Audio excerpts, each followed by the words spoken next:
So working with databases, just some terminology to get started with and a reminder about a topic we talked about briefly yesterday in our Genero overview. When we work with databases, we're going to establish a database connection, which is just a session of work opened by our BDL application that's used to communicate with a specific database server as a specific user. We talked yesterday about using the Genero Open Database Interface, or ODI, for communication with the database servers.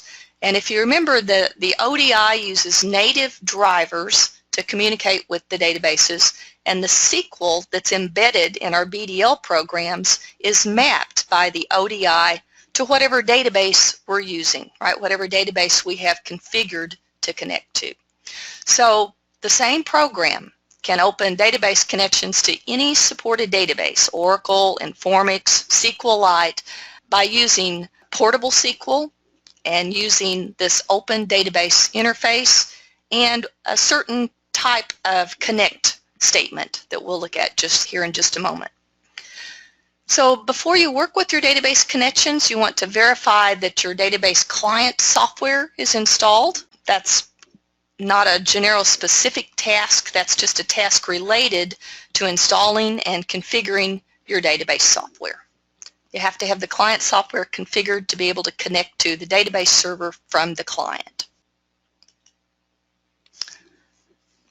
So here we're looking at this Genero configuration management screen that we looked at some yesterday that you can use to configure the environment variables for a specific database. Let me just pop mine up instead of looking at this screen that doesn't change or move. Let's just pop this open so you can see where it's at. If you remember from yesterday, we were getting into the configuration screen, and there was a variety of ways that we could do it. We can use this wrench icon down here at the very bottom right-hand corner of the screen. We've got it up here in the toolbar over here on the right. And then you can also get to it from the Tools menu. So I'm going to use the Tools menu and pop it open here. Here's the configuration that I'm currently using, this desktop configuration. And then over here in my environment sets are all the environment sets for different databases, packages, libraries that I might want to use with this desktop client configuration that I'm using. So here you can see all the different supported databases in these environment sets. Right now I'm using SQLite, and notice it doesn't have the check mark. I could go ahead and click that to check it. I didn't have to do it in this case because I've actually got SQLite's very simplistic, and I've got all the environment variables I really need already set up in my Windows environment variables and my Genero environment variables. But typically, like let's say for Informix, for your configuration, you'd have this environment set selected for Informix if that's what you wanted to use, and then you would go in here and configure the environment variables for it. You would have to set your Informix server environment variable, the Informix dir environment variable, and then set your path, basically. Notice it already set your path for you, which is just this Informix dir bin added to your path. So fairly straightforward, and every supported database server has its own environment set that you can use to set that. So let me pop over and show you I've got another Genero Studio installation here, and I actually already have it configured to talk to a small Informix environment that I have on my laptop. So I just want to show you the difference here. All right, so notice down here at the bottom I actually have a configuration for Informix. Let me pop this open. And all I did was, for my desktop, I wanted to keep SQLite, so I didn't want to destroy that configuration, so I just made a copy. All right, so notice this duplicate option or duplicate option up here at the top. All I did was selected my default configuration, which is my desktop client configuration, and I clicked duplicate. And then I renamed this duplicated configuration Desktop Informix. So I just added the word Informix to it. And all I did was just selected that, and then I went into the environment sets now for this new configuration that I've created, and I've unselected SQLite, and I've selected Informix. So my Informix configuration, I went in and configured that with my Informix server name, which for my little laptop is OL_Informix 1210. And I also configured my Informix dir, which is just d-Informix. That's where I install the Informix software on my laptop. So that's for my configuration here that I play with when I'm wanting to work with Informix. So I just wanted to show you how you would switch between databases. I actually make a separate configuration over here, and that way I have my original configuration for SQLite if I want to go back to that and practice or play around with SQLite, and I just make a copy of a configuration and set it for Informix. All right, I'm going to leave that up there a bit because there's something else coming up that I want to show you, examples for SQLite and for Informix, a different database, so you can see kind of how things work if you're not just working with this little default database. So that's the configuration management screen and how to go about configuring your database environment set for the database you choose. So here we just saw an example of going into the configurations and configuring environment variables, and I've got some screenshots here of selecting the Informix environment set and going in to edit the environment variables. We just looked at that. Now the second part of configuring your database connection is to configure an FGLPROFILE connection parameter for your database. There's actually multiple connection parameters to configure. So here's a pretty good example of an FGLPROFILE that has multiple database connections configured. So this first one up here, notice, is Informix. This is the source entry. And notice there's 3 of them in this FGLPROFILE file. So they've actually got a configuration here to connect to an Informix database. They have another one configured here for SQLite. I can tell by the drivers here, and a third one for SQLite. All right, so they have 2 different configurations for 2 separate SQLite databases, and then they have 1 configuration here for an Informix database. So the source entry is specifying the location or the connection for a specific database server.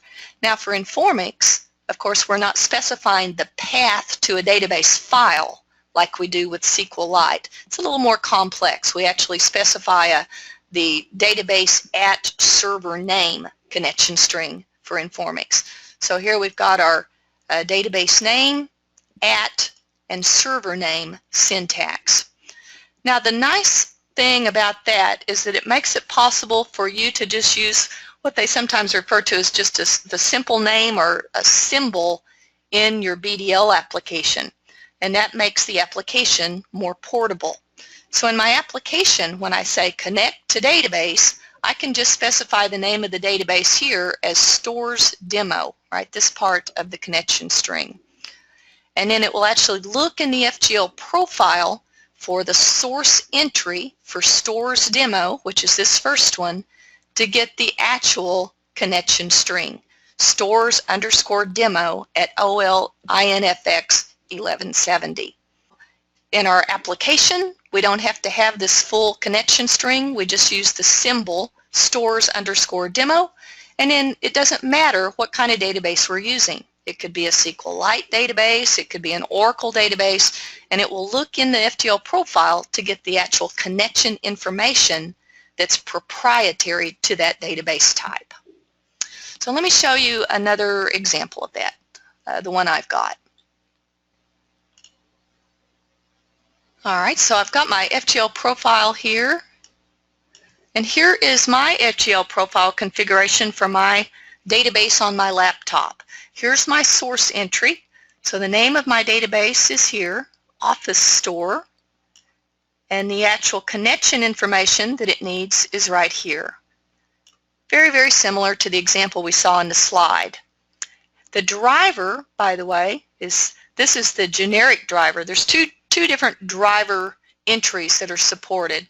If you're not trying to use a specific version of a driver, you just want it to find the most current driver you have installed, you can use this generic version, DBM-IFX.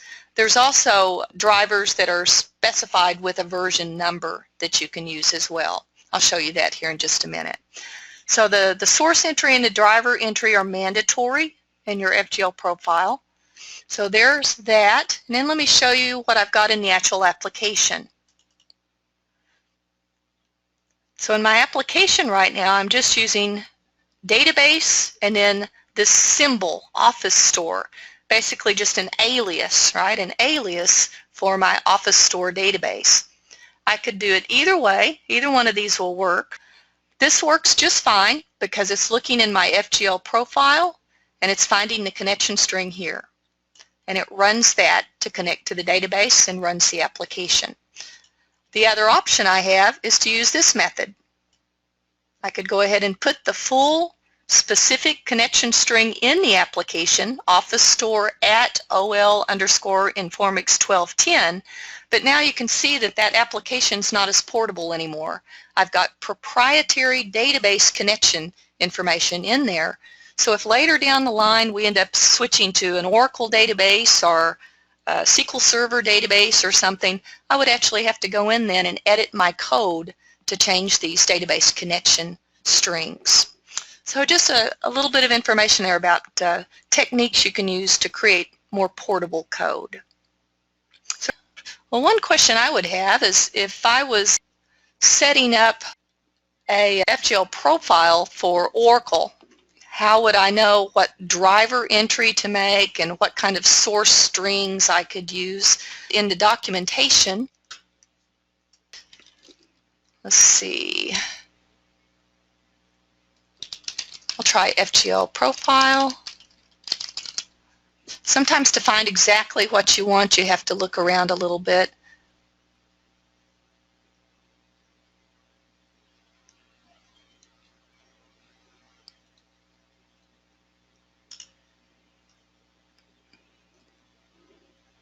There we go. So there's just a list. Just picked one of the options there that came up. And here's a list of all the possible FGL profile entries. And notice there's a ton of them. We don't use all of those. I've never seen anybody that used all of them at once, but you can see where for specific conditions you would use a specific entry here. So here's the DB name driver specification that I was just talking about, and we've got a link here, database driver specification. So if I pull that up, I come to a different topic in help, driver specification, and then down here at the bottom I can see all the different driver entries that are supported for the FGL profile. Now earlier, let's look for Informix. Here's the Informix ones, right? So earlier we saw one example of an entry that had a specific client version on it. So that's supported, DBM-IFX_9. But I use the generic alias, right, DBM-IFX in my FGL profile configuration, just because I don't really want to go out there and see what version of the client I'm using or worry about it, and this will find the current version, DBM-IFX. All right, so back to the slides. So this is just an example of 3 different database source and driver entries in an FGL profile. Notice you can also specify some optional settings, like for development purposes. You could even specify things like username and passwords in the FGL profile. But of course for production, you wouldn't want to embed those in here. It's not a real secure thing to do. So it'd be much better to do something like have a window that pops up that prompts the user for a username and password and kind of do that part dynamically so that you don't have that stored in a file somewhere.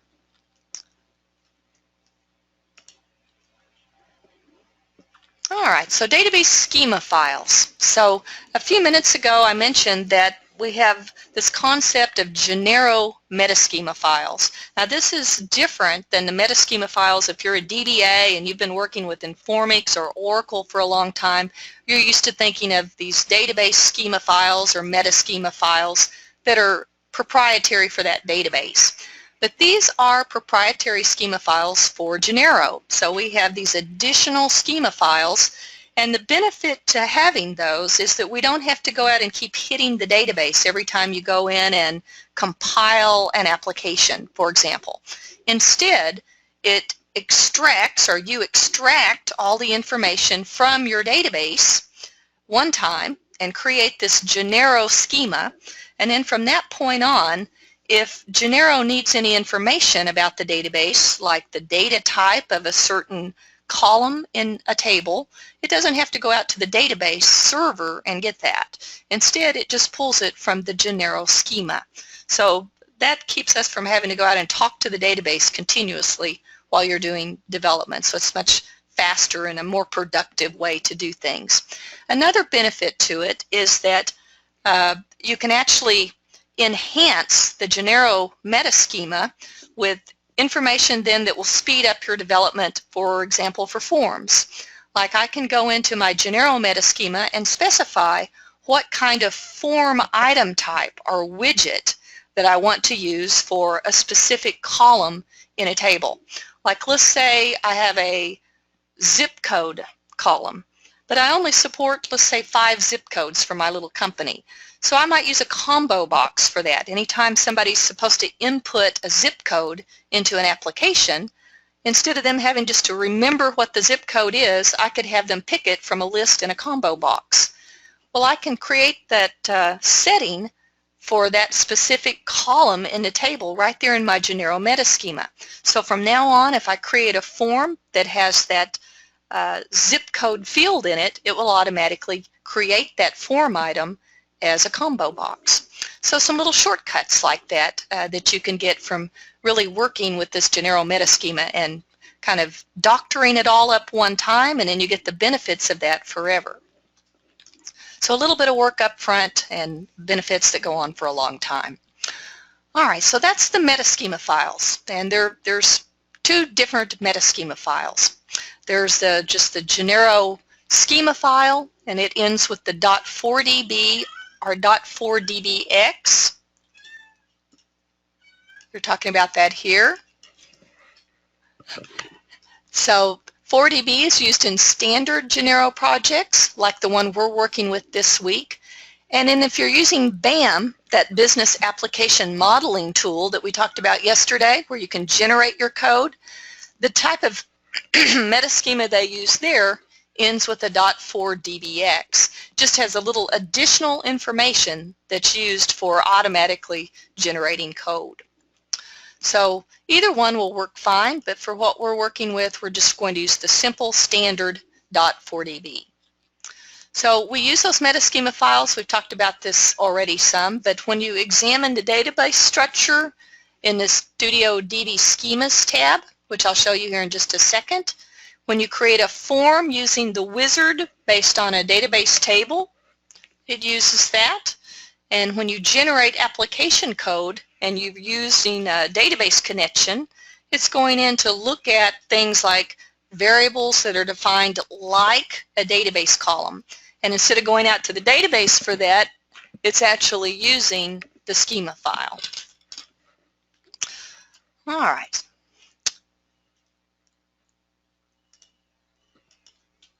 Now the second type of schema file ends with a .sch, and that's what we see down here at the bottom.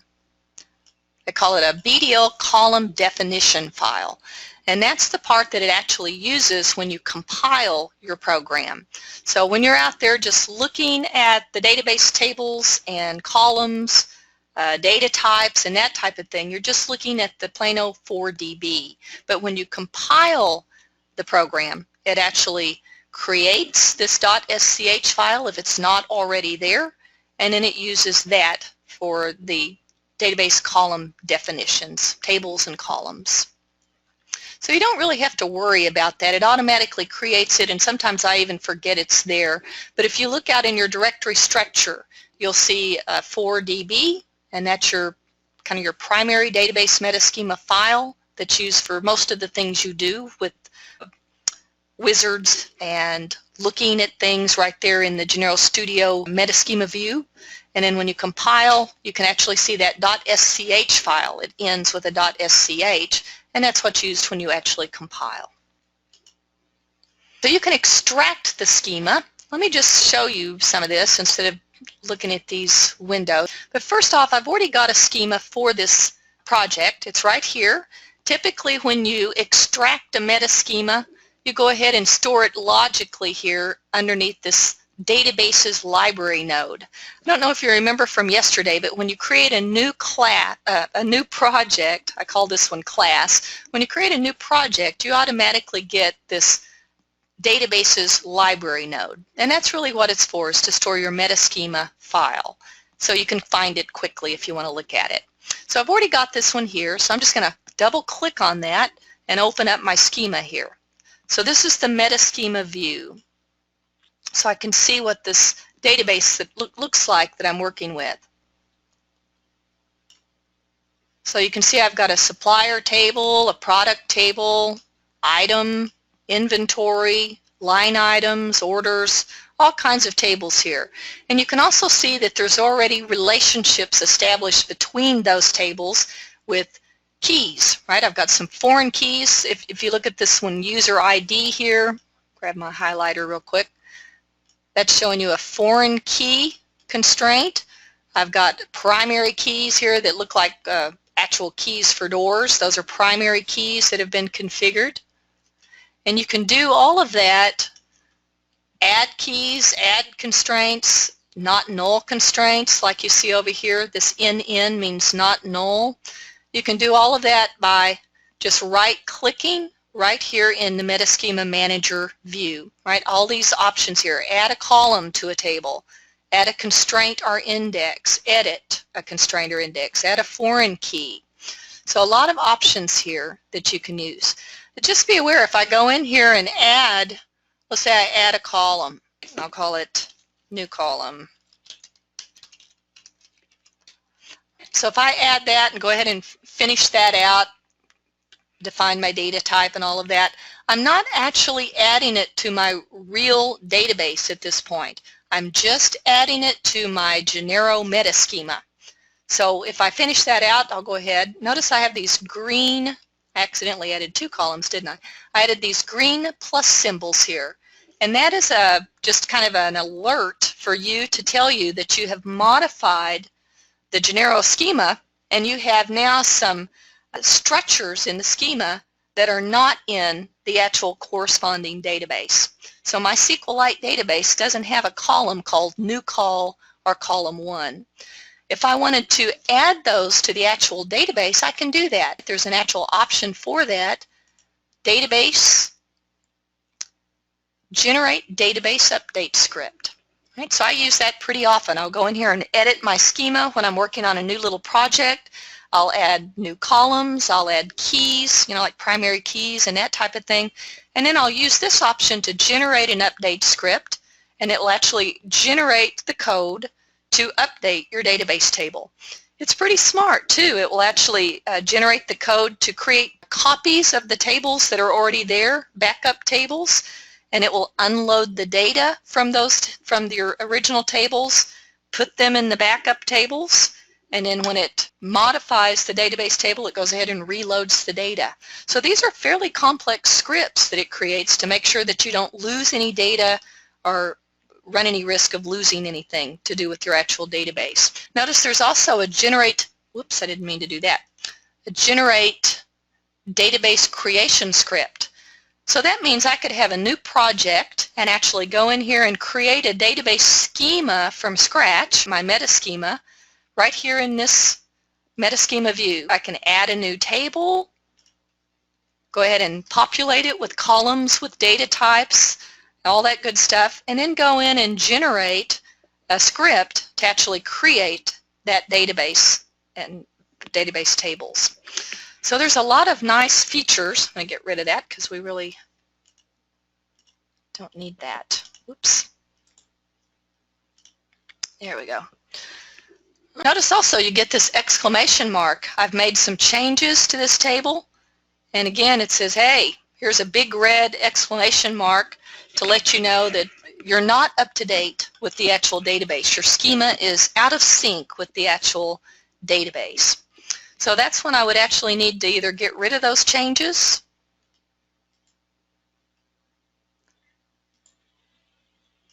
which I think I'll do before I forget. Here we go. Get rid of those changes, right? So my exclamation mark goes away. Or I need to go up here and generate a database update script and run it so that I update my database to match my schema. Now at that point, you'd think you'd be done, but just be aware that the schema will still show these exclamation marks and all that good stuff. And typically what you do then is have the schema, let's see, there it is, update schema. And when you run this update schema, you're going to connect to the database, and it's going to see that the database is now in sync with the schema, and all of those exclamation marks and green plus signs will go away. Now something else, let me show you while we're in here. Over here in the right-hand side, you've got a structure view. It's like a tree view. And this is where you can go in and enhance your Genero schema, your Genero meta schema, with information then that you can use from now on. For example, when I create a form right now, let's use, well, I've already enhanced this one, rats. Well, normally when I created a form, the default label that would show up in the form that the user would see would be the same as the name of the column. Like in this case, order ID. Not very readable or friendly. So right here in this database structure view, I can select all of my columns over here in the structure view and modify the properties. For example, I can edit the label to be something more readable. Order note, for example. And I can also change the widget. Like if I wanted this to be a checkbox, which would be strange, I could set that here. It's not a very good candidate for a checkbox. But let's find a better one. Let's see here. Total price. Here's that zip code option we were talking about, our zip code column. So let's say bill zip. Maybe I only had 3 or 4 supported zip codes in my region for my company. And I could go in here and say, okay, instead of having them just enter in a zip code manually, where I could have errors, maybe they have a typo in the zip code, I'll just make them pick it from a combo box. So right here I can go ahead and say anytime a form is created that has this column as a form item, I want it to show up as a combo box. Now of course I'll need some additional coding there to populate the combo box, or I can populate it from the form. But in any case now from now on it's automatically going to create that form field item type as a combo box instead of a simple edit widget. The default you can see for all your different form fields is an edit widget, just a simple form item for data entry or viewing data. We'll talk more about forms a bit later today. So there's extracting a meta schema. I was going to go ahead and do that real quickly too, and then I got sidetracked, didn't I? So let me go ahead and show you that. I've already got one here. You can see it. If you've got this, then you've already got a meta schema, this officestore.4db. But let me show you how I did generate it. So right up here in the database menu option, there's an extract schema option. So I just went in here and I specified the path where I wanted to store the Genero meta schema. So I'm just going to call this one officestore2.4db. So that's where it's going to put the new Genero meta schema file, and that's the name it's going to use. And I'm going to store it here in the special databases library node where that's intended to be stored. So I click next, and the next dialog in the wizard here is the database connection information. Now if I've already run this database extraction wizard once, the previous connections will show up here. And you can see I've already run it once, video class officestore.db. So I can test that down here at the bottom to make sure I can connect to that database. Now this is the actual SQLite database connection that we're talking about here. For us to be able to extract a Genero meta schema, we have to connect to the SQLite database in this case and pull that schema information from that SQLite database. So that's what we're doing here, is configuring a connection to that SQLite database. Now I already had a previous connection here, but let's look at it and pretend that I didn't. So I'm going to go back and just say, nope, there's no previous connection, so how do I configure this? First, I'm going to specify the database type. Now in my project, I'm just using SQLite, so I'm going to go in here and pick SQLite. It automatically picks the database driver for me. DBMSQT is the proper driver for SQLite. Since it's SQLite, we don't use a connection string like we do with Informix that has the database at server name type syntax like we saw earlier. You actually do specify just the actual path to a file that is the SQLite database file. So I'm going to click that. So this puts me in my project directory here, and I'm just going to look for that SQLite database that I put here. So let me show you these types over here. All right, so I'm looking for database file here for my MIME type, officestore.db. So that's my SQLite database file. So I pull that back.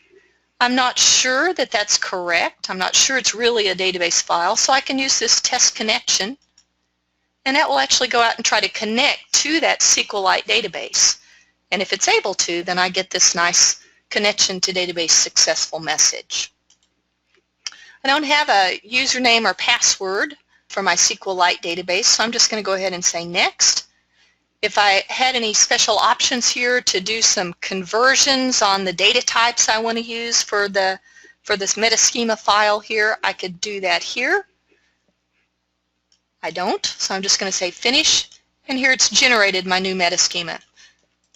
The layout's not very pretty, so notice if I right-click somewhere in this view, this metaschema view, there's a layout option that will make it better. Right, so that way it kind of unclutters everything. There we go. So there's my metaschema that's just been generated. Office Store 2.4db. So I just wanted to show you how to extract a Genero metaschema file from an actual database. So I'm going to get rid of that because I already had one and all I need is one. Don't want to save it, and I'm going to delete it here from my project view. So that's how to extract a schema. I'm not going to go through all these slides because we just did it in real life. So we're going to stop here. This is talking about if you have an application that does need a connection to the database. So it's actually communicating with the database, maybe an application to display database data, then you need to specify your metaschema that you've generated as a dependency for that application. So the way you do that is, you can kind of see here, we'll use this one, this accounts application that I have. Right here in Advanced Properties. So you just right-click on the application, go to Advanced Properties, and then right up here at the top left it says Dependencies. And you want to make sure that you have your database node that has the metaschema file in it selected as a dependency. And in addition, if you have any external library files, for example, that are separate from your application source modules, you'll want to include those libraries as well. You'll know if you've forgotten that step, right? When you actually try to run or compile the application, it's going to give you an error when it comes to the part that actually references any database columns or tables. So you'll get that error, and that will remind you that you need to go in and add the database node in the project as a dependency.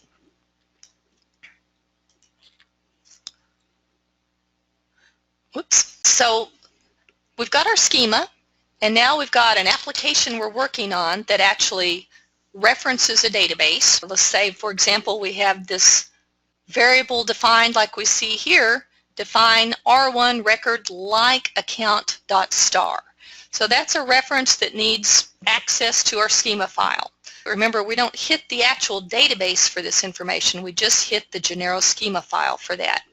So we have to have the schema statement. Notice this is the name of our Genero schema file. You don't have to have any extensions like the 4db or 4dbx. All you need is the simple name. And then notice where it's at. The placement is above any program blocks. And of course it certainly would have to be above any statements that reference a database. So it's just very simple. Schema Office Store. So that's the name of our Genero database schema.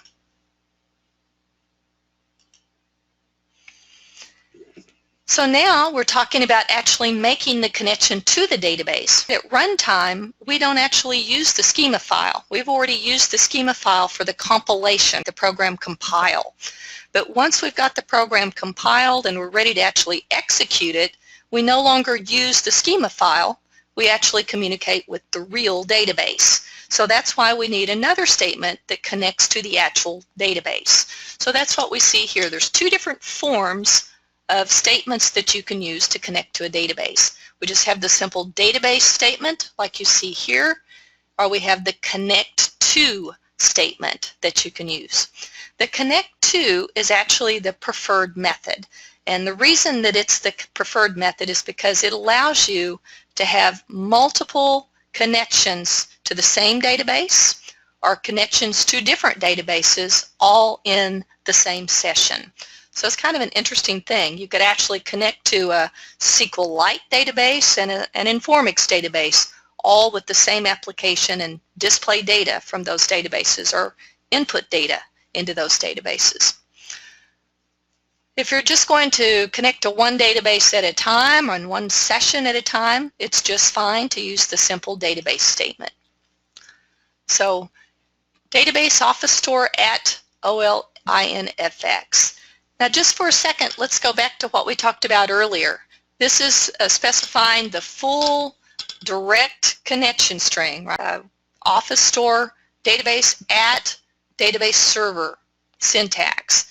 Now remember that since I have an FGL profile configured, and that FGL profile specifies the full connection string, that office store at OL_INFX, I don't have to have it here.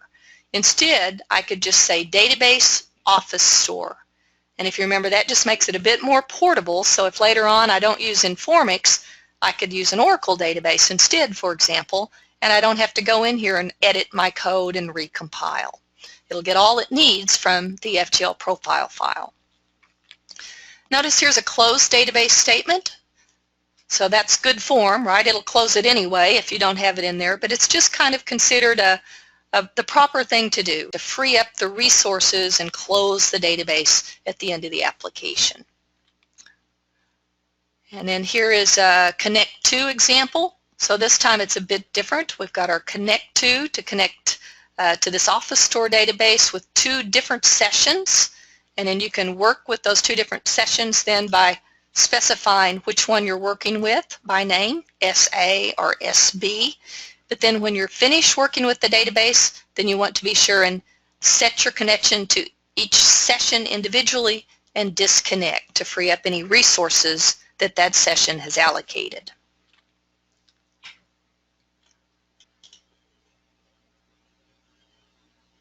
Let me just grab, how about this little guide, just to show you, if you work on your lab this afternoon, you're going to be doing similar things. So here's just a small app that's going to use the Office Store meta schema over here in my database library node. So up here above the main program block, I've got my schema statement. So that's what enables me to compile without errors with a program that's going to be connecting to a database. And then right down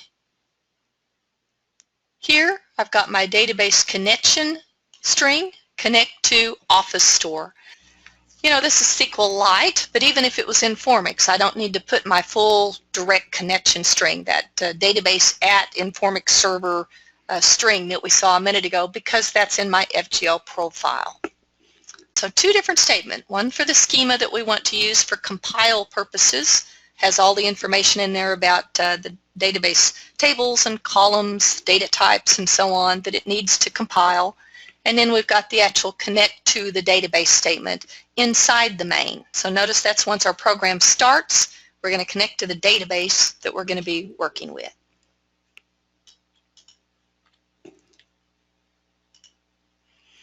Using SQL to retrieve data. So we've got two different ways we can work with SQL. We've got a limited number of static SQL statements that are supported, where you're literally just kind of hard coding a SQL statement or embedding a SQL statement into your BDL code. So here's an example of that here at the top. Select user ID, first name, a couple of columns in our database table, into a record called laccount.star. That's very handy. We're just saying laccount.star has all the same members in the record that the table has columns. We've got one-to-one relationships between all the columns in the table and all the members of this record. Makes it real easy to code, doesn't it? All right, so just a quick example. Select column names into record from account, that's our table name, and then we've got a where clause here that specifies a specific user ID of blogs. So that's an example of static SQL that we can embed right there in the BDL code. Most of the time, though, when you're working with applications, you won't be using static SQL. You'll be more or less building dynamic SQL based on input from the user. For example, something called a query by example is what we use a lot of times to let a user input basically where clause criteria, like information about the username that he wants to look for, or city. He wants to only look at orders that were based in a certain city. And a lot of times we will dynamically build the SQL statement using prepare and execute statements that we're getting information from the user for. So here's an example of a dynamic SQL statement. So we defined a couple of variables here, lname character 80, key character 80, and then here's our prepare statement. Prepare S1, that's our prepare statement, is creating a statement from this fragment of SQL. Update account, set last name equal to, and then you've got a placeholder there, right? That question mark is a placeholder. And we've got another placeholder here where user ID equals, and then another question mark. So we don't know at the time we write the application what the last name is going to be or the user ID is going to be, because that's going to be coming from the user at the time the program executes. So this is dynamic SQL. It's actually prepared and executed while the application's running. So the prepare statement takes the information that the user inputs from this query by example, and it actually sends that to the database server to be parsed and optimized. It figures out the best path to find the data, right? Whether it wants to do a sequential scan or use an index, that type of thing. And it allocates resources, memory and such, for that SQL statement to run. So that's the prepare. It allocates resources, the database server gets the text from our DVM, and then it parses and optimizes the statement. And then once that's done, then you have the execute statement that actually runs this prepared dynamic SQL statement. And then at the end, notice we've allocated resources for the statement, so it's got a free statement there at the bottom to free up all those resources. So that's much more common. You'll see that and work with that a lot more than you will static SQL. All right, writing portable SQL. We've talked about the idea that you might be changing databases, for example. You work with different kinds of database servers already. That happens a lot nowadays, as many mergers as we have out there. So it's pretty common for folks to have more than one database in their environment. So if you work with different kinds of database servers, or it's a possibility that you might migrate in the future, it's good to try to keep your SQL statements portable. So anything proprietary, and most of the database vendors out there, to enhance their product and be competitive, they've come up with some non-ANSI statements or extensions to ANSI SQL that are proprietary. So you try to avoid those as best you can. And we'll talk about some specific instances of those later this week. So avoid statements in programs that do any kind of data definition. Data definition being things like creating tables, creating indexes. Those are all data definition statements. void statements in programs that actually create or delete databases or anything related to database structures. Portable data types, right? Same story there with a lot of the database vendors. They have come up with different data types so that they could work with new features to be more competitive, and that actually required them to come up with special data types. Things, I know some of you have worked with Informix and Oracle. They have data types that are proprietary for handling large images, right? Like blobs, or I've heard of clobs. Those are all examples of kind of unportable data types. Not all the database vendors out there have those data types. So you try to avoid things like that as best you can. And if you can't, well, it's just something to be aware of. If you have to migrate, you'll have to try to migrate that. And then try to use portable DML, data manipulation language statements. That's like your statements that insert, update, delete data in the database. So even there, we have some proprietary extensions to ANSI standard SQL. I know, for example, that Informix has a few SQL statements with extensions that are not supported by some of the other database vendors. So try to avoid those.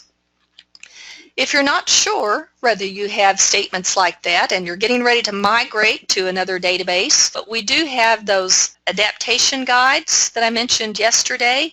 There's a SQL adaptation guide for each one of the database servers that we support that will show you which statements might be proprietary and not portable, and how in some cases those statements are mapped to something more portable. And then there's also a topic in our BDL user guide on SQL portability as well.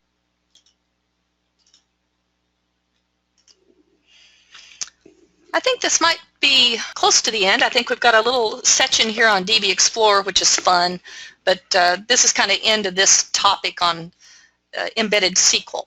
So here we're talking about SQL errors, and there's an SQL-CA variable. It's actually a predefined record. That CA stands for communication area.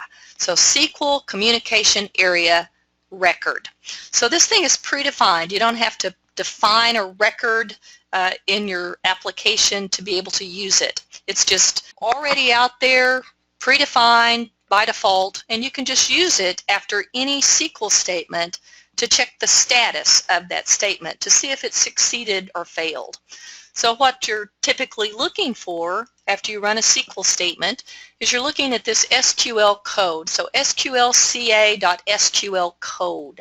And you want it to be 0, right? Because 0 means okay. So after you, let's say, have an insert statement, you check the SQLCA.SQL code to check to see if it's 0. If it's 0, that means everything worked great, right? It inserted that row of data. Otherwise, it did not. So there's anything less than 0 is an error.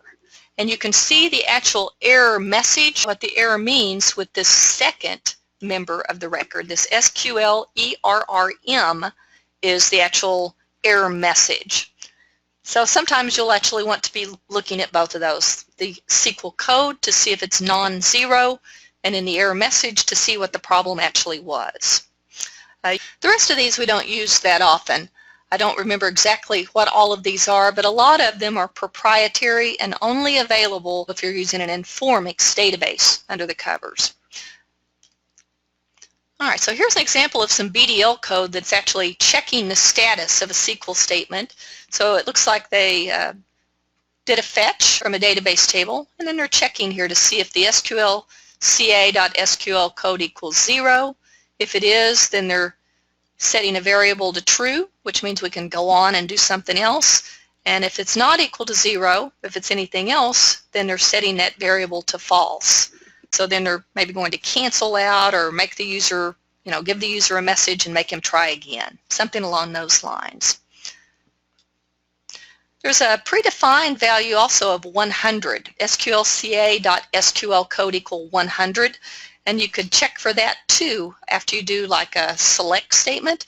It evaluates to not found. So it's kind of a special predefined value of not found equals 100.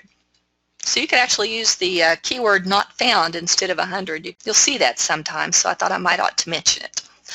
So the last topic here for this chapter, and then we'll take a quick break. So DB Explorer is a new view or feature available in Genero 3.0. So it's pretty new. Let me just show it to you. That's easier than going through the slides, I think. But right up here under Window, Views, if you go over here, you can see there's this new view called DB Explorer.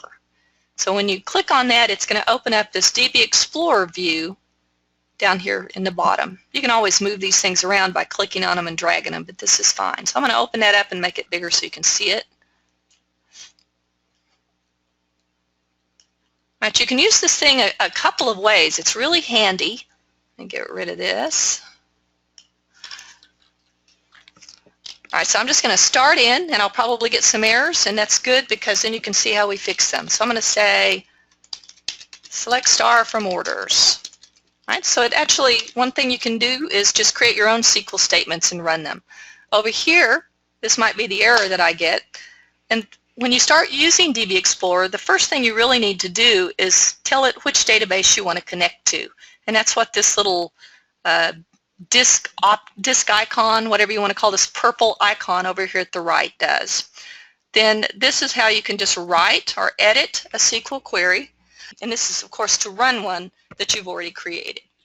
So I'm just going to start out by typing this in and see what happens. So I'm going to hit this execute button, and I've already apparently got a connection to a database. Now if this came back and I didn't have a connection to a database, it would tell me, right? So then I would go over here and establish a connection. Let me show you that. It should look pretty familiar. This is exactly the same dialog that we saw when we got ready to extract the meta schema. So I just put in all the same type of information here that I did earlier, and that I even have the test connection button to connect to the database.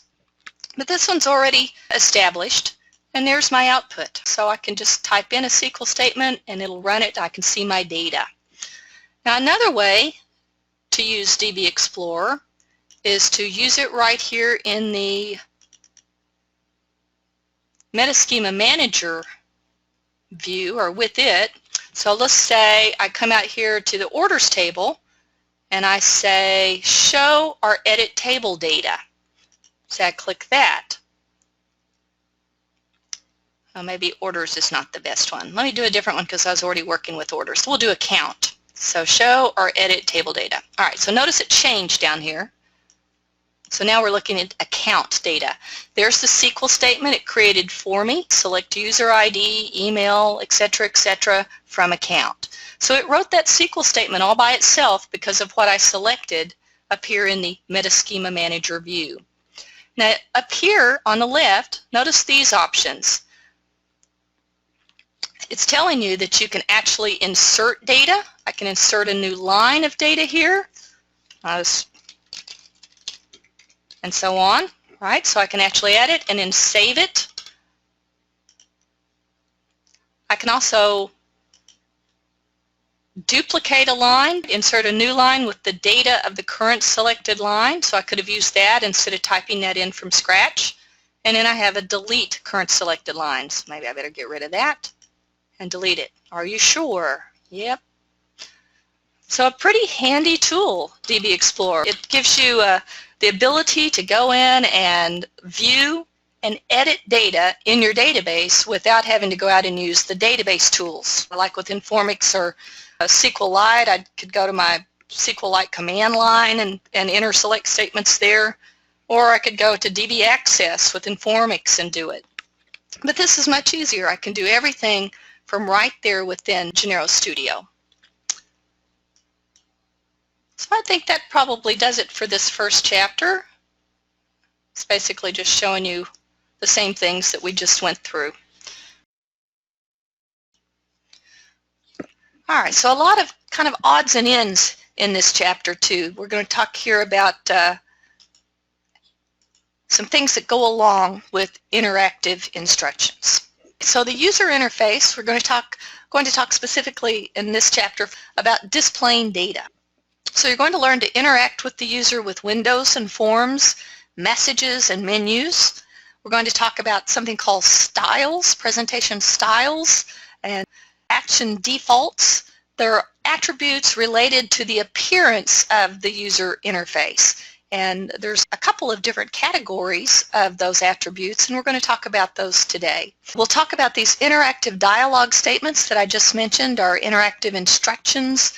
They're just BDL statements that interact with the user. Turn control over to the user for him to query data, insert data, select data that time, or pick an option to print a record, for example. So turning control over to the user. And then we'll talk a bit about defining and displaying records to the screen.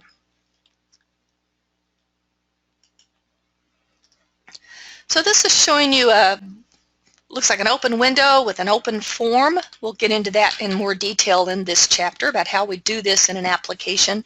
But here's the different pieces and parts of the user interface. So we've got a form here that's been opened and displayed. We can see here that this particular form has a lot of different ways for the users to interact with it.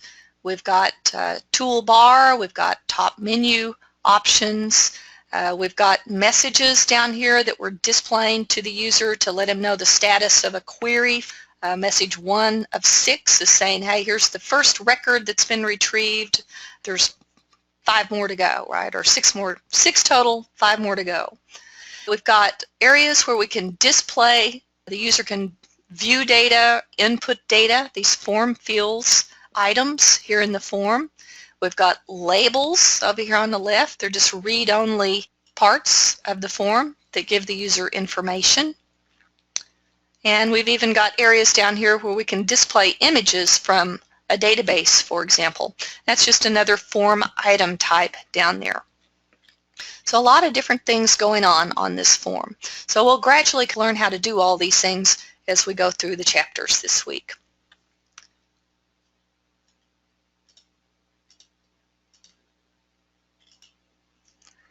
So presentation styles are kept in what we sometimes call resource files, or that's the official name for them actually, resource files. There are special files that Genero is aware of by default that have a certain extension. So presentation styles, resource files, always end with a .4st. So if you create a file that has a .4st at the end of it, then Genero will recognize that file as being a resource file. So there is already a default presentation file that Genero uses. For example, in class we haven't created one yet, but if we wrote a little application, we would have a certain look and feel to the labels, for example, the buttons on the screen that the user could interact with are all there. So there's some default resource files already out there that Genero is using and is already aware of. Now, if we're not completely happy with the default resource files, like the default presentation styles file, we can override that. Now, we don't usually go in and edit the one that's provided with the Genero installation. What we usually do is create our own presentation styles file and make the changes we want to make to our own copy of the file. And then we tell Genero one way or another, there's several ways to do it, to use our file instead of the default file. So more on that here as we go through this slide. But the idea with presentation styles, they're stored in one of these types of resource files, and it ends with a .4st for styles. 4st stands for styles. The idea of presentation styles file is that we can centralize attributes that we want to use commonly across all of our user interfaces, and we can centralize those and then name those or apply those where we like, and then any element in the abstract user interface that references this style that we've defined automatically gets all the attribute values defined in that style. So essentially you're naming some attributes that you want to share amongst items of the same type.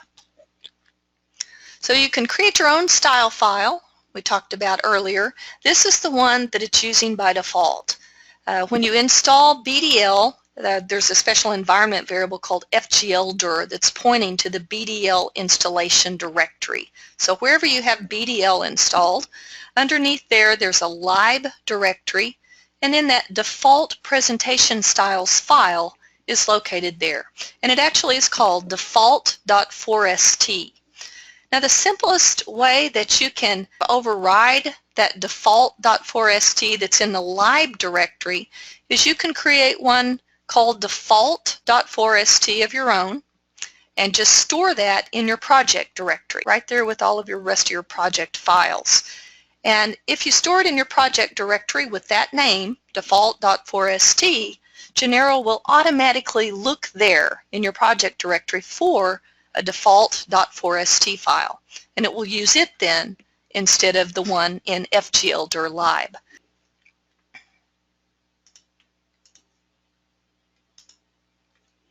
This is an example of a styles file, and I think probably the first thing to notice is that all these resource files that we're going to be talking about this week, they're all XML. Right? So this is just an XML file that has a bunch of special attributes clumped together and then named. They're assigned a name.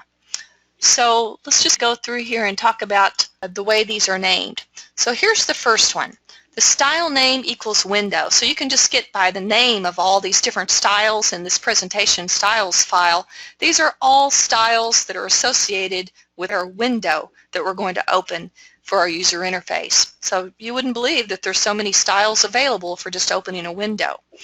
But the first one here is just window, and that's considered a global style. So if you open a window and you don't specify some other window style like window.dialog or window.naked, it's automatically going to pick up this global style. So notice it's just window and it doesn't have a specific name associated with it. So window is the type of object that the style attributes defined are to be applied to. So this can be applied to any window and will be applied to any window by default.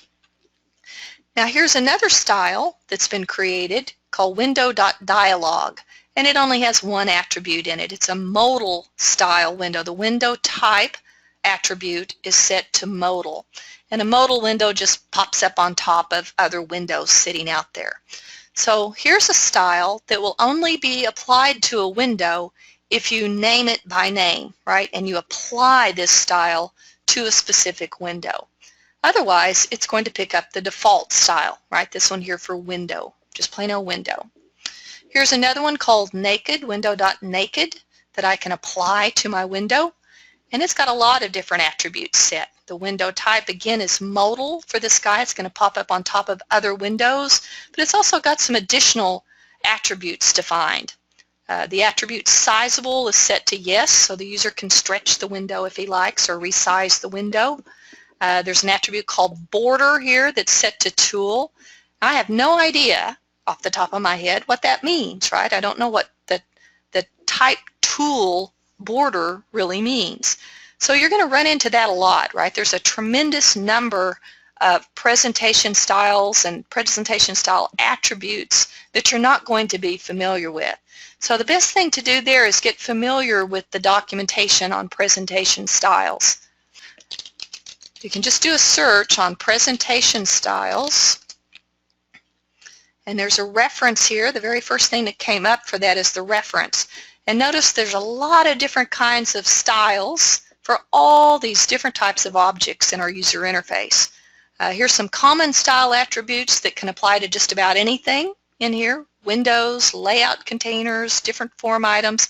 But then we've got all these different attributes that are specific to a specific type of object, like buttons, button edits. Remember, by default, pretty much all the form items out there that are used to display information or allow the user to view or input data are edit type widgets. So there's attributes just for those.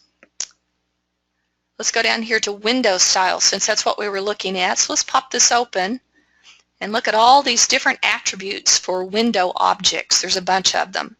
Let's scroll down till we find the one I was just looking at, right? The border attribute there defines the border type of the window. Drag this over. And tool here, a tool type border, is just a small window header is used. So the other thing that this will show you, besides all the different possible attributes and a bit about what they mean, is on what client these different attributes are supported on. Notice the great majority of them are supported with the desktop client, GDC. There's a lot of yeses there, right, that these attributes are supported there. And then we've got our other types of clients, the GWC-JS. We have clients for mobile, Genero Mobile for Android, and there's a Genero Mobile for iOS over here. So that's something else you'll be interested in depending on what kind of front end you're using and the client you're working with. So right now I'm just working with GDC, so I'm interested in this first column over here, and these are all these different attributes that I can use with Windows and what they mean.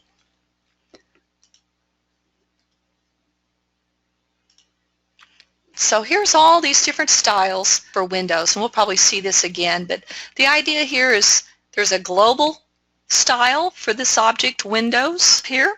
So any window that I open that's using this style file can automatically use this style here for just plain old Windows, global style. And it's just going to be a normal window type. Otherwise, if I apply one of these styles to a window, like dialog, naked, main, new style, it's going to inherit any attributes that are defined for that specific style instead of the global.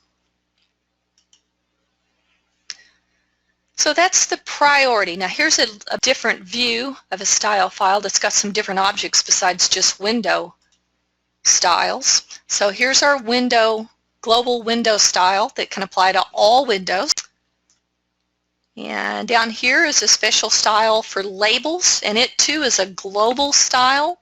All labels then that are using this style file will inherit the attributes here for label, this global label style. And here's a style that can be applied to text edit widgets. So the only type of object that this integrated search style can be applied to is a text edit widget. And these are the different attributes that we're going to apply to a text edit widget. Integrated search, feature, value equal yes. That just means you can hit Control F while you're in a text edit field and put in search criteria and look for it inside that text edit field. And in the wrap policy, it's going to break lines at word boundaries in that text edit field. And this is kind of an interesting down here at the bottom. Notice this one doesn't have a specific type of object in the name. It just has the dot and then the style name itself, dot urgent. That means that this is a style that can be applied to any type of object that supports these attributes, background color and font size. So it could be an edit field or labels or anything that supports those two types of attributes, background color or font size. So that's another way of applying a style. It can be applied as a common style to any object if you use this type of naming convention. So there's different ways to apply one of these presentation styles to an object or element. For example, with some things, you actually apply a style right there in the BDL code. Other times, you can apply a style in the form. Sometimes you can apply the style at different levels in the form. And depending on the level, it overrides a style that's been applied at a lower level. For example, let's say that I have got a styles file out there and it's got a special attribute in it. Let's say it's the Windows style. And so right now I open up a window and it goes out and uses this default style. But I can also apply a style at the form level, believe it or not, for a window. So right there in my form that I'm going to open in a window, I specify the Windows style there. That will actually override the default setting, right, that's picked up from the default .4st file. So if you set something in a form like that, it will typically have, it always has, a higher priority. So there's different ways to set the style attribute. We can use the attributes clause of a BDL instruction. For example, the open window statement lets you apply an attribute clause to that, and you can specify the style. So you can do it right there in the BDL code if you like. So here's a form. This is the .per form that we talked about. That's the old text-based style of form. So here's the layout section in the form, and they're applying a style here way up high in the form specification file. So that's a good place to do it if you want all the elements underneath this layout section to inherit this required style. However, if you set a style lower in the form, like in the attributes section, then this style equal urgent application here for this account.ac status attribute, this form field, has a higher priority. So for just this one form field, account.ac status, the style for it is going to be the urgent style. Maybe it has a red background, for example. And for this one form field, it's going to use this red background color, let's say, that's one of the attributes in this urgent style, instead of the required style. So that's an example of a higher priority, right? So in the attributes section of a form, if you set a style there, it's going to have a higher priority than a style set anywhere else. This layout style here has a higher priority than if we had the style set in the resource file, right, like our default.4st file. So that's what I was talking about earlier. If you apply a style in the form, it has a higher priority than the default.4st file. So it wins. You can also apply a style dynamically using the DOM API. We're going to look at some of those classes and methods to interact with the DOM on Friday, so we'll get to that a bit later on. And we also have some built-in class methods. There's a special UI.interface class that has all kinds of good methods there for interacting with elements in the user interface, like the set element style method. So there's another way to apply a style. So in most cases, set everything you like in your resource file, use that, and then just use these other methods for unusual things that are different.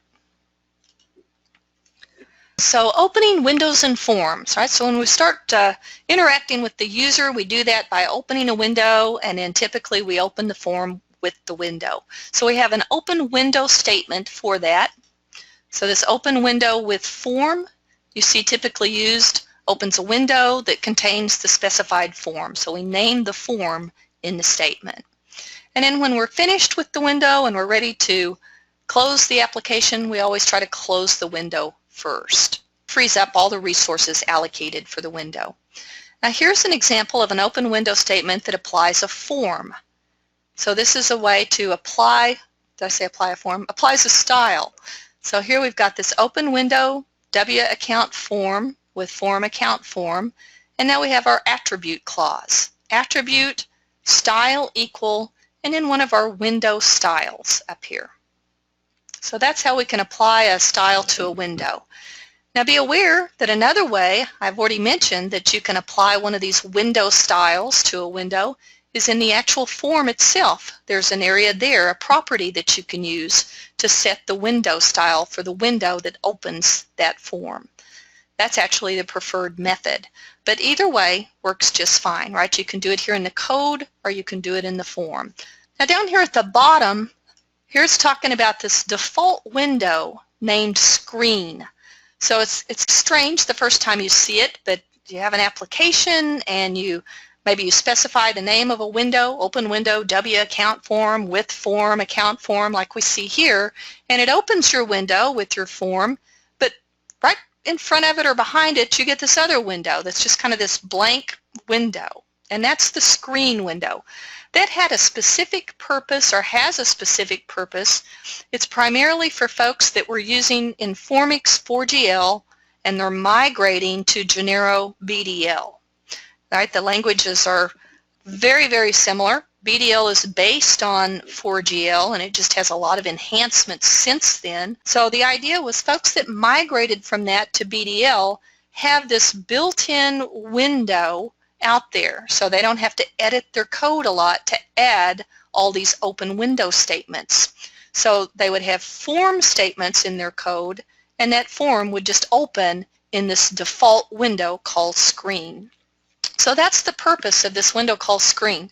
What we typically do, though, is if we're not migrating from Informix 4GL, is we just put this statement in our code before we open our window in our form. Close window screen.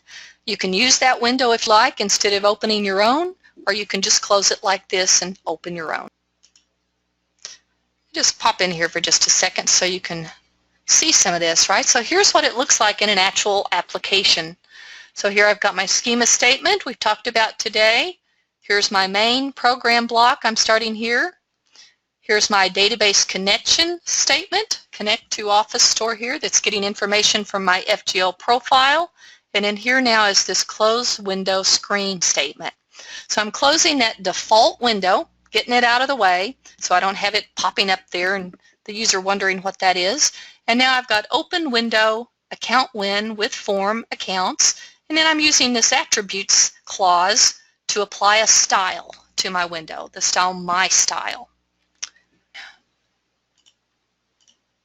We'll do it this way, which is what I should have done to start with. There we go. All right, and pop down here at the bottom.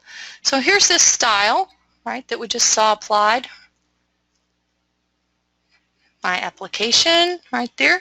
Style equal my style. Here it is down here at the bottom. So you can just add your own styles here. It's XML, so our code editor handles XML just fine. And right here I've got this window.myStyle. Ring menu positions at the bottom. People that have worked with older products like Informix, that ring menu is just a circular menu that if you keep hitting the tab key, for example, or the enter key, it just keeps going and wraps around and picks the same options over and over again if you keep hitting enter or hit the space bar. Action panel position is the default location where we see buttons, like a button that the user can press to exit the application or quit or do a search, whatever they want to do. So that's the action panel position. Typically it's on the, depending on the client you're working with, typically that will show up on the right-hand side of the screen, kind of up towards the top. But for some reason with this one I've decided I would rather have it at the bottom. So there's just an example of a style that I've created. Again, I looked up the documentation so that I would know what the attributes were that are supported for Windows and then what the possible values for those attributes are to be able to do that. Window styles in default.4st. So this is just explaining some of those styles that we saw are already in that default.4st file that's in that BDL installation directory under the live subdirectory. So we've got the window style. Remember that one didn't have a specific name, it just had the object name, the window element name. So that's our default style for all windows unless they actually have a style applied to them separately, individually. Then we have the main and main2 styles, which are typically applied to start windows. Now, we don't really talk about start windows in this class unless somebody's really curious about them, but we do cover that in the second class, the class we have on the user interface development. So if you're in that class, you'll actually see these start windows and what these styles, how these styles are applied to start windows. Then we have different types of dialog window styles. We have a dialog 2, 3, and 4. They're all pretty similar. They're all modal windows, which just mean they pop up as on top of another window that's there. And they're typically used for things like, are you sure? Right? Do you really want to delete this file? Yes or no? That type of thing, or okay, or cancel. That's typically what the dialog styles are used for. Dialog windows are used for. Then the naked style we saw earlier, no menu, no action buttons. You might use something like that for just primarily looking at something that you want to show the user, but you don't want any interaction with them. You're just showing them maybe some data displayed. We actually have a viewer style as well. The viewer style that you might use with reports, for example. And again, the idea there is just showing the user something but not letting them interact with the interface.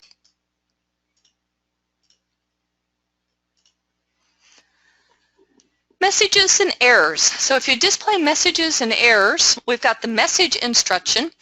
And it's kind of interesting because you can apply styles to a message or an error, or you can just specify attributes in parentheses. It's kind of an interesting thing. You can just say attribute blue, comma, bold, right? You can do it that way. So messages and errors are a little different. They have an attributes clause where you can actually specify a style like this, and you've created that style in a style resource file. This case it's info3, that style. And then you've got some of these attributes defined, like maybe it's the message is supposed to be cyan and bold. And you can apply the style this way. Otherwise, you can just go in and say attribute, open paren, cyan, comma, bold, close paren. Either way will work just fine. And here's an error instruction. The error instruction, of course, the idea there is to display an error message to the user. And the attributes are the same as just the regular message. So these are some of the interactive instructions or interactive dialogue statements, or what we call these, that are high-level BDL statements. And the whole idea is turn control over to the user to do some sort of interaction. So we've got menu statements where the user is allowed to pick from a list of actions. By default, it'll be buttons. It'll be like push buttons that the user can click on the screen. A construct interactive dialogue lets the user enter search criteria into a form, and then if you remember from that little section we had on dynamic SQL, we're going to build a dynamic SQL statement from that search criteria. It's basically the where clause that we're adding on to it from that search criteria to run a dynamic SQL statement to return data from a database to display on the screen. So that's a construct statement. We'll see that tomorrow in detail. And then we've got display and display array that we can use to allow the user to look at data that's been retrieved from a database, or it could just be data that we've got in an array out there. It doesn't have to come from a database. Modify a database by adding, updating, or deleting data. We've got the input statement, and if we're working with arrays, we've got an input array statement for that. So a lot of different interactive dialogue statements. Basically, we're letting the user take over for a bit to do some sort of query or input data, delete data, that type of thing. So here we're getting into actions. How do we let the user interact with the user interface? Well, we use actions for that. So the whole idea there is we've got some sort of interactive elements in the user interface, like a button, a top menu item, a toolbar icon. Those would all be what we call action views. So we've got those in our user interface. We've got those configured, and the user can trigger an action. It's just an event that gets triggered by the user selecting one of these action views, pushing a button, for example, or picking a top menu item. Then in our BDL code, we've got what we call action handlers, and those are defined with the on-action clause. That's just another BDL clause that you have in the code that specifies what action is to take place or what happens in the code when a user triggers one of these actions by selecting an action view or interacting with an action view. So kind of to summarize the whole thing, down here at the bottom, we've got action views out there in our user interface. When the user selects an option by picking one of these action views or clicking on a button, for example, that action view then triggers the action event. And in our code that we have, our BDL code that we have with the on action clause, gets executed, and that determines what happens once that user triggers one of these events. Sounds a whole lot more complicated than it actually is.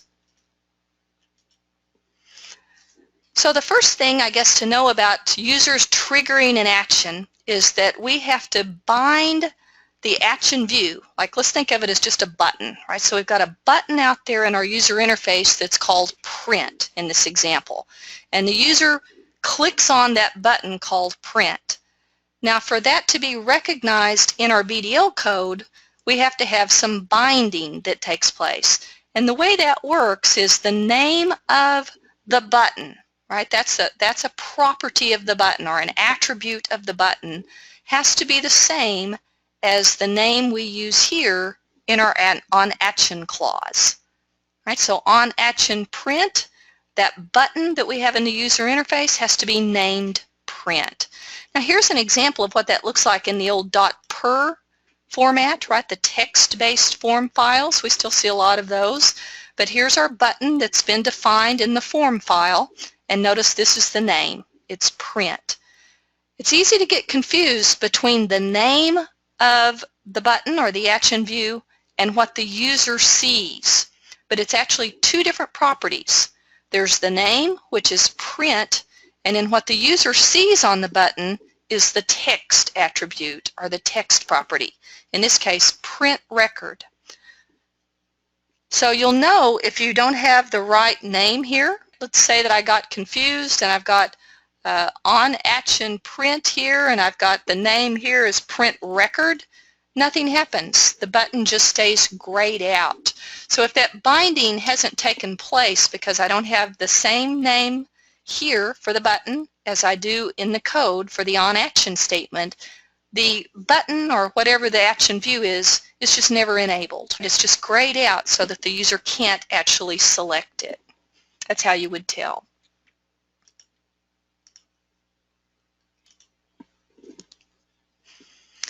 So action defaults. And we just talked about presentation styles, which are decorative attributes that we have for all these items in the form, like labels or all these different objects like windows, forms, labels. Just about everything has some sort of presentation style that can be applied to it, attributes for styles that can be applied to it.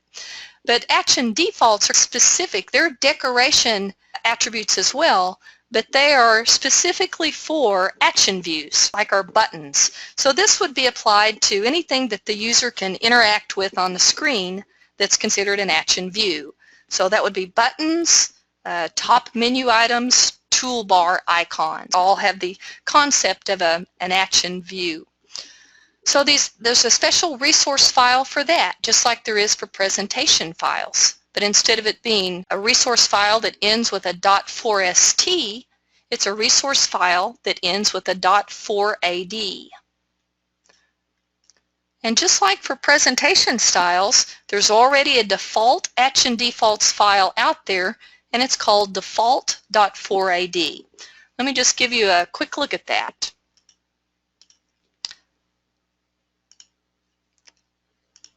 Let's just open one of those. We've talked about them a bit. So I've got my Genero Studio installed out here on my D drive. Let's go find it right here. Remember, it's under the BDL installation directory, which is called FGL lib. There's lib. And here you can see these default.4ad. That's our action defaults default file. Here's the one for presentation styles that we just talked about earlier, and we'll visit some of these other resource files as we go along. Let's go ahead and open this one here. This is our default action defaults file that comes with our Genero installation. So here you can see it's another XML file. All these resource files are just XML files. And again, we can make our own and override this one if we want to. But we don't usually go in here like this and edit the original one that's in the lib directory. Instead, we can create our own right up here, File, New, go here to Genero, and then down here at the bottom are all these different resource files. Here's the one for action defaults. So I'm just going to double click on that, and now see I have my own action defaults file, which you notice looks very similar. So now I have my own action defaults file, and I can go in here and change these different attributes up if I want to. So the idea here is, let's say I've got onAction except in my code, and this is telling us what the decoration or attributes, decorative attributes would be for that action view by default. The text that the user would see wouldn't be the word accept. That's just the name of the button, let's say. The text that the user would see would be OK. I can define accelerators, so like shortcut keys, accelerator name equal return, so I can hit return instead of clicking the button, and that would work just as well as clicking the accept button. This kind of shows you that these are the names. This is the part that actually does the binding between the actual name of the button and the code. So if I've got accept here, then this is going to act, it's going to apply these attributes on a button that I have named accept, or a button that I've named cancel.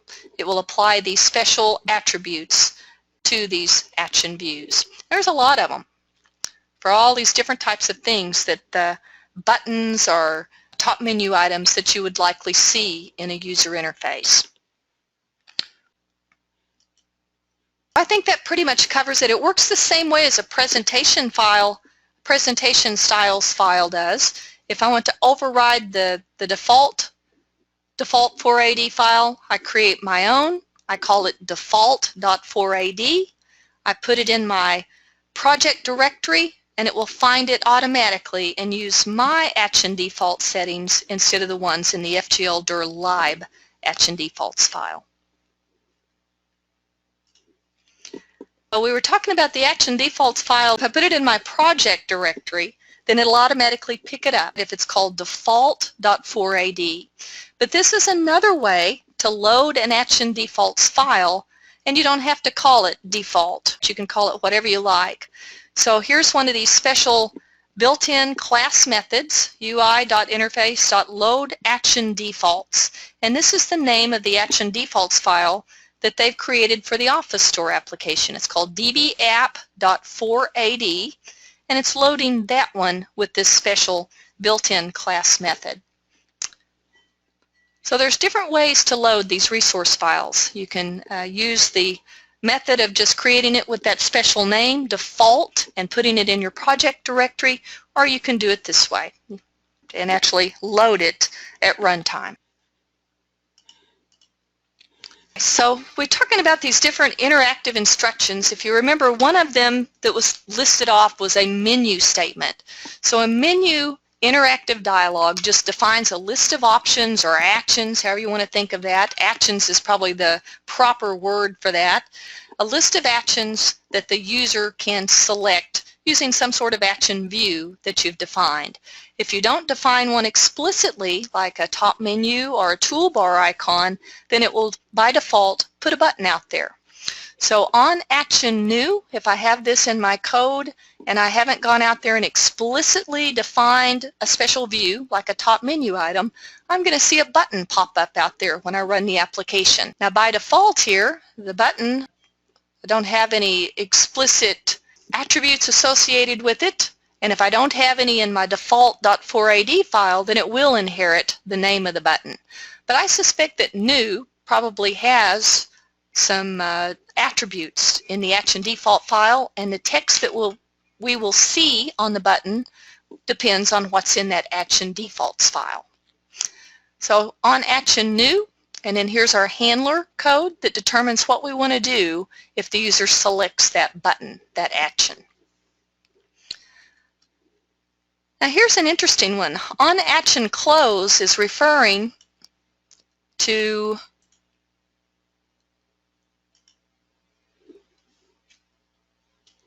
being able to click this little X up here. Notice that I'm clicking on this little X and nothing's happening. I have to actually click exit to close it. And the whole thing there is, if you look at the menu statements I have in my code right now, I don't have an on action close. Right? I've got on action query, I've got on action next, on action previous, and on action exit. But I don't have an on action close. And that actually is required, like you see here, to allow the user to be able to close by using that red X in the corner. So there's a menu statement, very simple. It's just menu, end menu, and then all of your on action clauses here between the two the open and the close menu.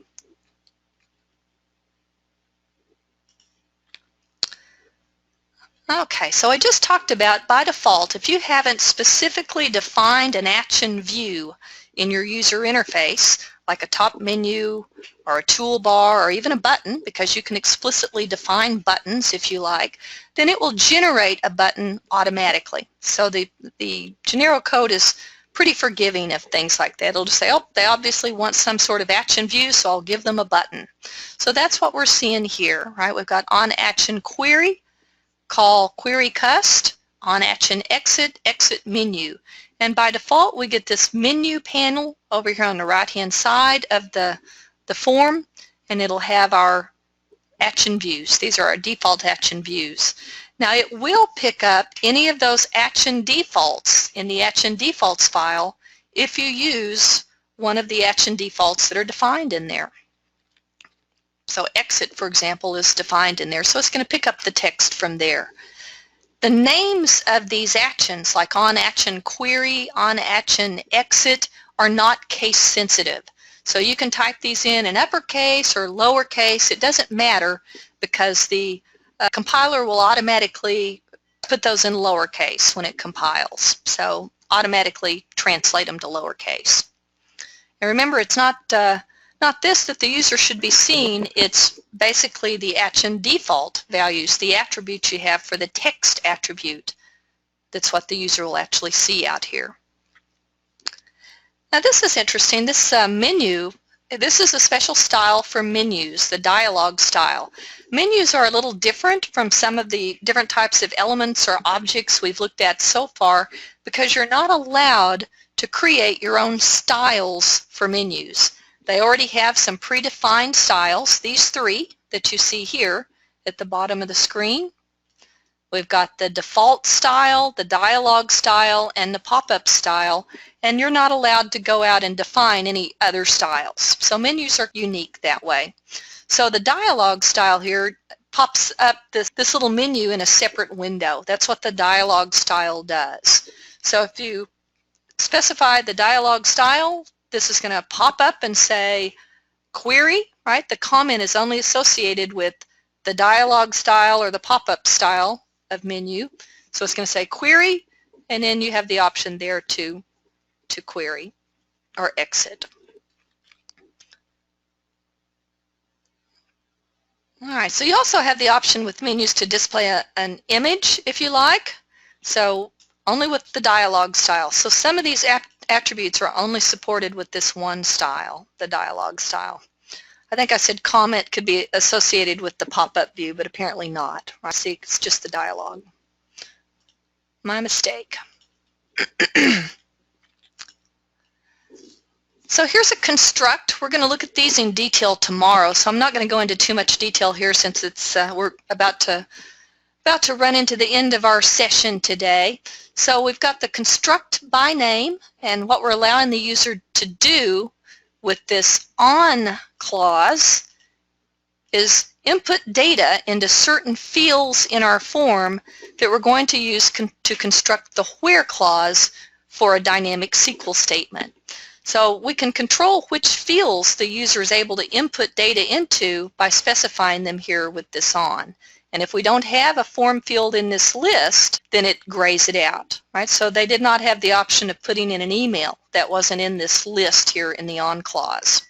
So just user ID, first name, last name, country, city, country, and zip code were the only fields that the user was allowed to enter information into the form fields. So we'll look at that in detail and how that works tomorrow. That's one of the topics tomorrow. But that's another one of our interactive dialog statements. Here's the display. So the display statement is fairly simple and straightforward. We're just selecting information, in this case from a database, storing that information temporarily into a program record, right, that we have defined. This one's called laccountRec.star. That's all the members of the record there. From account, and then this looks like a case where we're just using a plain old static SQL statement here just to keep it simple. And then we're just using this form of the display statement, display by name. And that lets you just use that simple display statement to display all the data to the form. Now the only time you can do that is if the members of your program record, in this case this L account record, are the same names as what you have in your form. So if the names match in your program record as the names of the form fields in the form, then you can use this display by name. So that's why it's nice to use that like keyword we talked about earlier to define variables. So we probably just use the like keyword to define this L account record like columns in the account table. So then later that sets us up to be able to use this simple display by name instead of having to itemize all the members that we want to display to the user.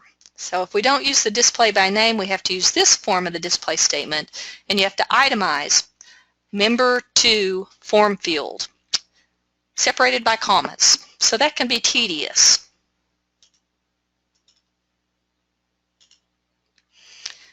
We've also got the display array statement. We'll look at these in detail again later on, not today so much, but later. We've got display array, and this is the name of our array, and we're displaying it to a screen record, SA_account. So that's the form fields in the form that we're displaying the data in the array to. So we'll learn how to do all of that as well tomorrow.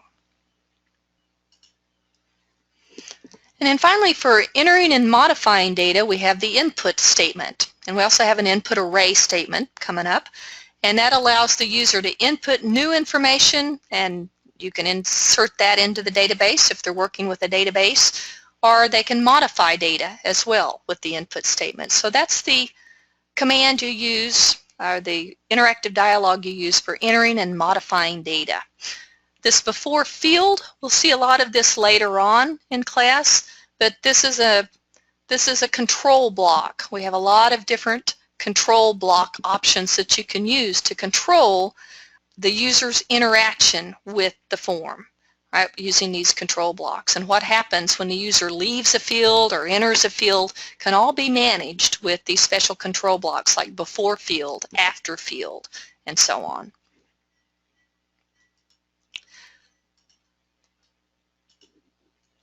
And then finally, here's this input array where we're entering and modifying array data.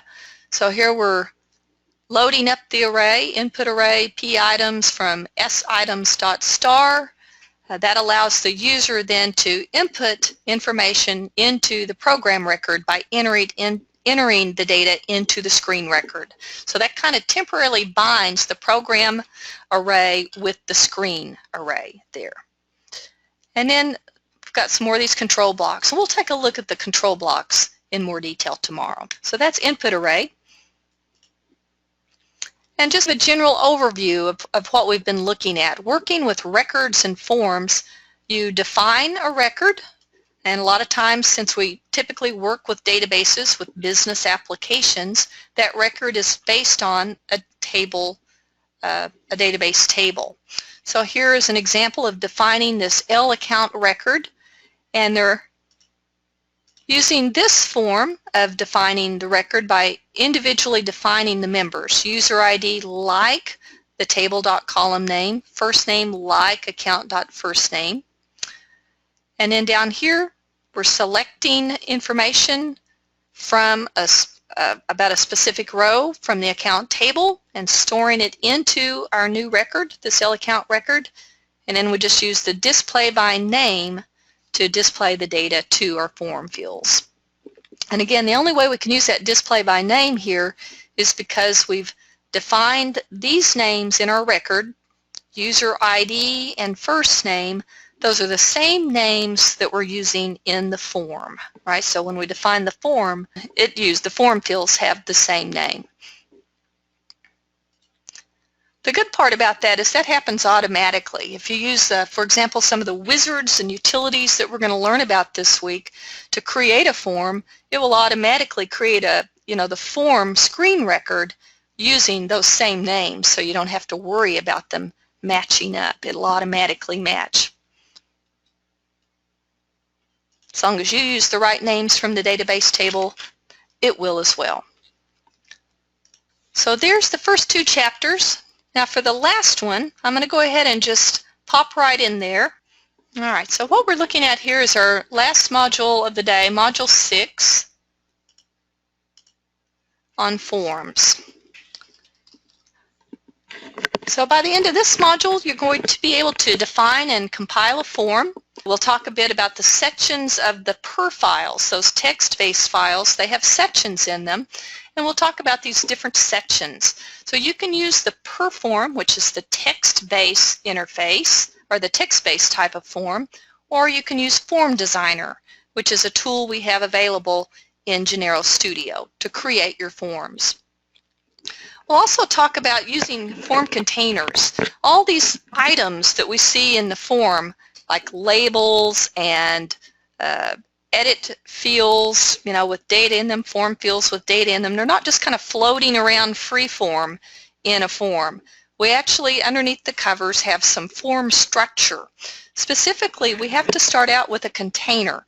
Every item has to be embedded into some sort of container. So we're going to look at the different types of containers and what you might use these different types of containers for.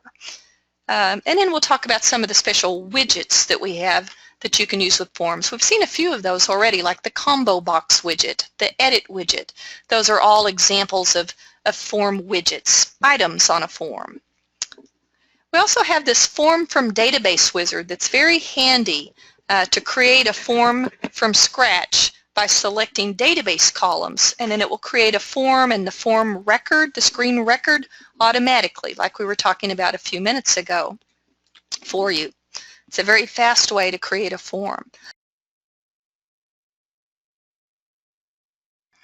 Okay, so here we're talking about the elements of Genero forms. So we've got containers, and you can see there's various kind of containers that I'll kind of pop through real quickly here in a minute. We have form fields. Form fields are just the areas of a form where the user can view or edit data. So those are associated with data.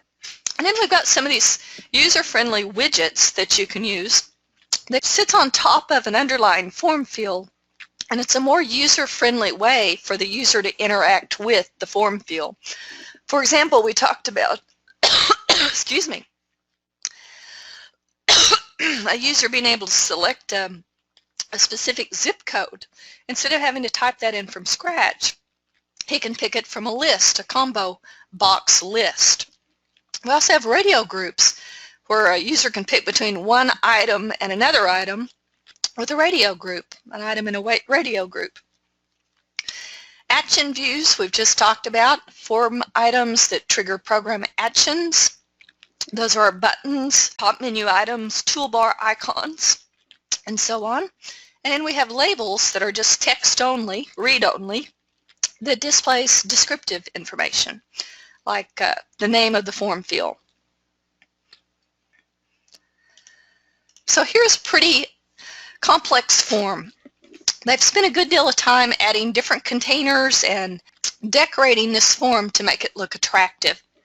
So up at the top here, we've got some action views. We've got a top menu, a toolbar, instead of just plain old buttons in a menu panel, so it looks nice that way. These are labels, this order ID, order date, and then we've got some containers. We've got an HBox container that goes this way, right? Horizontal box is a horizontal container. And then within this container, it's kind of a parent container, we have, looks like, two grid containers that hold individual information. Then we've also got some containers that are folder containers up here. And then those folder containers hold individual pages, page containers. And then we also have table containers down here that hold lists of information. And then we have probably a grid over here that has a form field image widget to display images. So form files, we talked about two different ways to define forms, or application screens. We can use a text-based form that has a suffix of .per for perform. That's the old name for it that came from Informix actually. Nowadays we just call them per files. You can also use Form Designer in Genero Studio that has a drag and drop graphical interface, and you can just drop containers and widgets and form items onto the form and move them around as you like. So it's more of an interactive graphical way to create a form. And these form definition files, regardless of whether they're .pers, right, the .per files, the old text-based files, or the graphical Form Designer files, when you compile them, they're compiled to these .42f files that we talked about yesterday. So once the form is compiled, I think we also talked about this yesterday, it's compiled to XML. So a form specification file, the .per files, are actually made up of a bunch of defined sections. So there is a structure associated with them, and the structure has to be in this order. So some of these different sections are optional, but if you have them, they do have to be in this order. So there's the schema section, has to be at the top, so that's just required if you're working with a database. We've got action defaults, which is optional, but if you do have action defaults defined in the form, it has to be in this order, up at the top, right under the schema section if you have one. Top menu, toolbar sections, again, are optional. The layout section is mandatory because that's where you define all of your form fields and form items that you're going to have in the form. That's what actually presents the appearance of the form, so that's mandatory. Then you have your tables section. If you're going to work with database tables, then you'll have to have the tables section. We've got the attributes section to define the attributes of some of our layout items. Instructions is optional. We typically use that like when we're working with screen records, screen arrays, that type of thing. And a keys section, which is more or less obsolete. So real quickly, because most of the time you'll probably be using Form Designer as opposed to .per files, but let's go through these real quickly.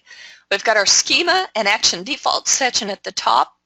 The schema section is optional, and it's only if you're using a database schema. So if you're working with a database, it is required. Action defaults is also optional. Remember, we can define our action defaults in an action defaults file. So if we've done that, then we don't need this action defaults section in our form unless we want to override something in the action defaults file. So remember, if you set it here in the form, it has a higher priority than what we have in the action defaults file. So typically you'll set this in your action defaults file, and it will inherit all those defaults from the file instead of having to put them in every form. So you don't want to get in the habit of putting all this in the form because it's a lot of work, and it can lead to an inconsistent look and feel because every programmer has to be aware of, oh, what comment or what text am I supposed to use with the cancel action, right? It's hard for everybody to remember that. So it's much easier just to set up a list of standard action defaults in an action defaults file and not try to do it all in the form like this. So this should be the exception to the rule, to put it in the form. The layout and table sections are here. The layout section is mandatory because that actually defines the appearance of the form, all the form elements and where they're positioned in the form and which form element is next to another form element and so on. So that's the actual graphical appearance of the form. The table section we've already mentioned is optional, and it's only mandatory if you're working with databases, which is probably most of the time, but it is an optional section.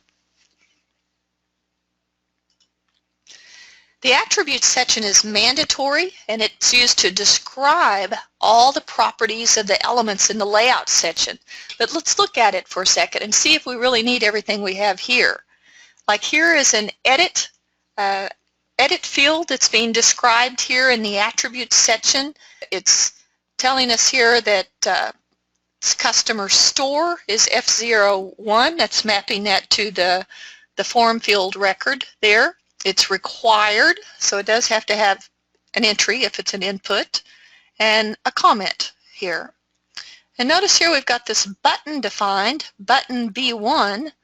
The name of the button is print, and the text is print report.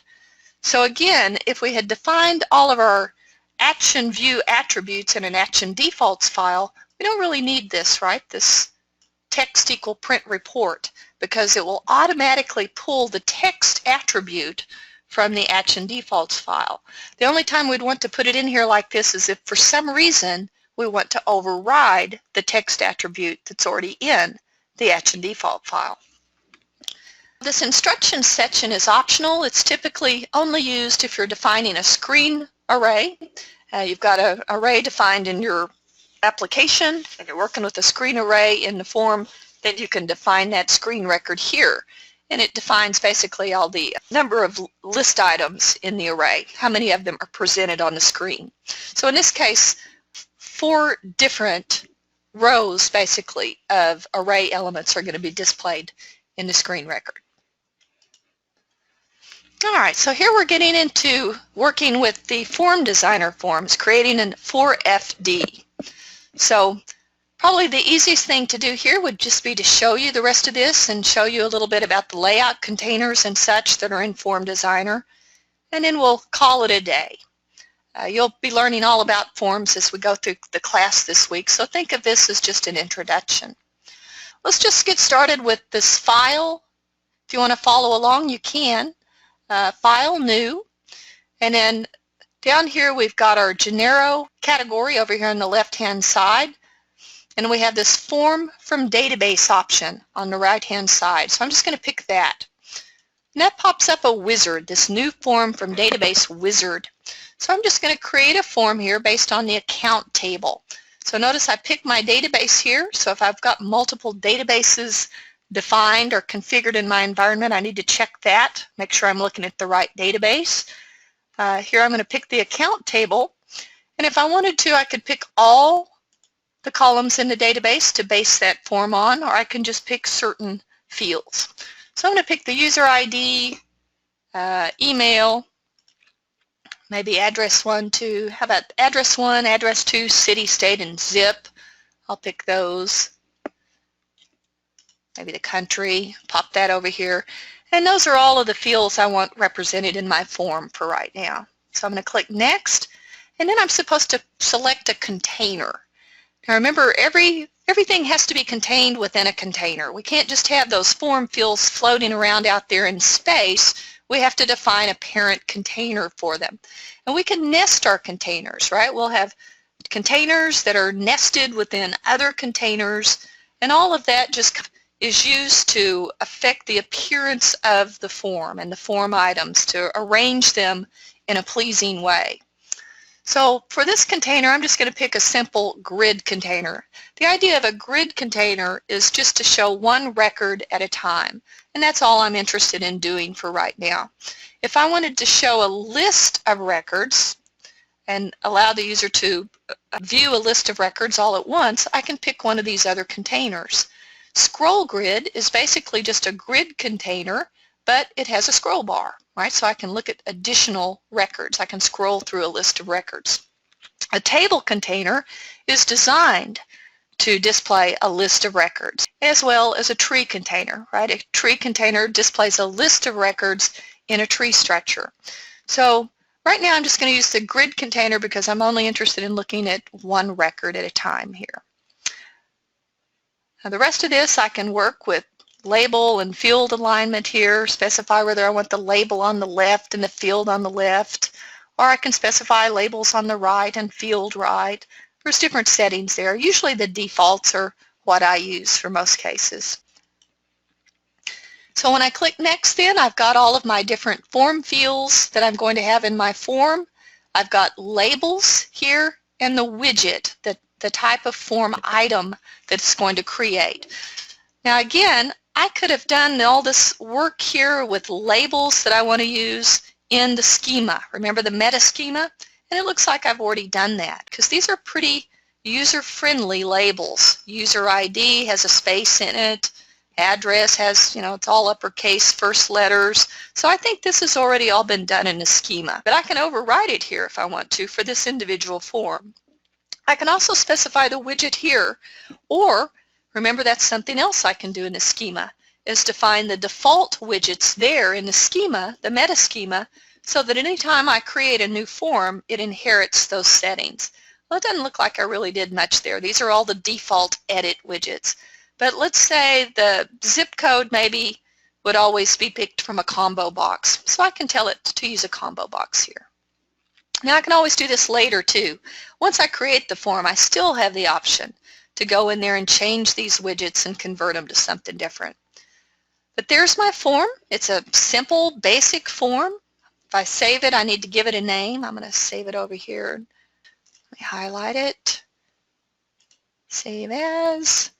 I'm going to call it test form, so I'll know it's not anything I really need to keep. I'm just going to stick it in this library here for the time being. All right, so there's my form. Now right away, if you're curious about the form, you can look at it. There's a preview option up here under this build menu option. So if I click that, popped up in my other window over there, but there's what it looks like, right? So that gives me an idea of what that's going to look like once I actually start using this form. So this preview option is pretty handy, right? So you don't have to run the application over and over again to see what your form's going to look like while you're designing your form. So what I've got there is just a very simple form. Let me get rid of that now. And notice that over here in the structure view, I've got my screen record that it automatically created when I created this form from database. So that's what my program variables are going to interact with in my application. I'm going to be, like if I use the display statement to display data, I'll be displaying the data to this screen record here. Down here is my form structure. So here's my form up here at this top level that I have highlighted. And here it's just a simple grid. That's the option I picked in the wizard. And in all these different form items, these form elements are just nested here underneath my grid container. So that's my only container right now, is a grid container. So let's say that I decide, just to show you a few things that you can do. Now notice in properties, before I get too far, I can actually change properties down here and specify the geometry. Like if I'm trying to position one of these form fields in a specific place, I can do that with like all these different geometry values. So you can be very specific about where you put something. Most of the time I just use the defaults that I get, or I move them around manually. I can also convert a widget. Let's say I change my mind over here about zip. I don't really want it to be a combo box after all. I just want the user to enter the zip code.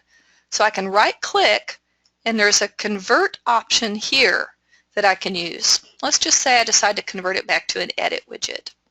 Right, so there it is. Very simple to do. So even after you create your form, you still have these options of being able to change the type of form item that you want to work with there. You also can change the labels, right? So if you didn't do the label somewhere else, or you change your mind about it, you can do it here. You just highlight the label here in the structure view or over here in Form Designer. And then down here, the text is what you're looking for the label. So in this case, if I don't like zip code, I can call it, zip code with an capital C.